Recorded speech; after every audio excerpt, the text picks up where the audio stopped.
আমার নাম মিনিকা চাকমা। আমি পার্বত্য চট্টগ্রাম থেকে তুলা বেশি পাইছি, সার দারু সবগুলো পাইছি। পরিশ্রম করে কে, মানে কাজ করে কে? ঘাস হয়েছে আমি করি, আমার বাবা করে। আচ্ছা, ওই দিনকে যে আমি আসছিলাম তখন তো গাছ ছোট ছিল এবং ওই মাটিগুলো উল্টানো ছিল। আমি কিন্তু একটা পরামর্শ দিয়ে গেছিলাম ঘাসগুলি বেছে নেওয়ার জন্য। ঘাস হয়েছে। ওই সময় গাছগুলি যদি বাঁচতো প্রপারলি তাহলে এই গাছগুলি হইতো না। গরু আছে? গরু আছে স্যার, এগুলো তুলে নিয়ে গরুকে খাওয়ানো যায় তো?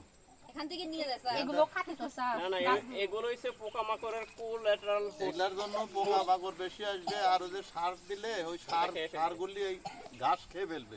স্যার এগুলো পরিষ্কার করি। অ্যানথ্রাকনোসের কিছুটা প্রাদুর্ভাব হচ্ছে। এটা অ্যানথ্রাকনোস, এটা তোমার যেটা ফাঙ্গিসাইড দেওয়া আছে এটা দিয়ে দিও।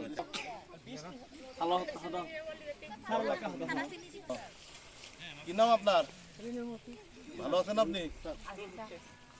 তুলা চাষ করছেন, এই যে সবকিছু ওই পেয়েছেন? পাশে দাঁড়ান, ওই পাশে দাঁড়ান। সাইনবোর্ড সাইনবোর্ডের ওই পাশে দাঁড়ান, স্যার একটু ওই পাশে দাঁড়ান, স্যার সাইনবোর্ডের রেনু, এটা জমি কত আপনার? এটা পুরোটাই এগুলো এগুলো না?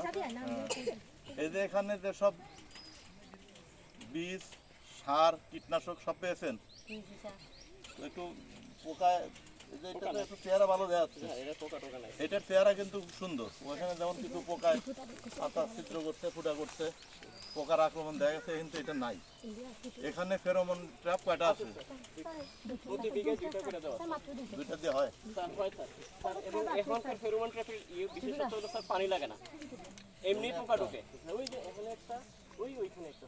সরকারিভাবে আরো কোনো উদ্যোগ গ্রহণ করা হচ্ছে কিনা নানিতে বসার জন্য, যেহেতু এটা কৃষিতে স্যার একটা এটা আমরা সরকারিভাবে আমাদের উদ্যোগ অব্যাহত আছে, এবং 3 পার্বত্য জেলার জন্য আমাদের প্রতি বছরই আমরা কৃষির ক্ষেত্রে অন্ততপক্ষে প্রায় 40% এই লাইভলিহুড প্রোগ্রামের বরাদ্দ রাখার জন্য আমরা রিকোয়েস্ট করেছি, এবং 3 জেলা পরিষদ এবং উন্নয়ন বোর্ড একইভাবে তারা সেই রেসপন্স সাড়া দিয়েছে। এবং আমরা আমাদের এই যে উন্নয়নের ক্ষেত্রে যে সরকারি প্রোগ্রাম এবং কর্মসূচি এগুলি অব্যাহত থাকবে, এবং এটি অব্যাহত থাকবে। এবং আমি মনে করি যে এর সাথে যারা সংশ্লিষ্ট উপকারভোগী এবং যারা বাস্তবায়নের সাথে জড়িত, তাদের আন্তরিকতা এবং তাদের সহযোগিতা থাকলে, এবং আমি বিশ্বাস করি যে নানিয়ারচর তথা এই 3 পার্বত্য জেলা কৃষিতে বিপ্লব ঘটবে। ধন্যবাদ।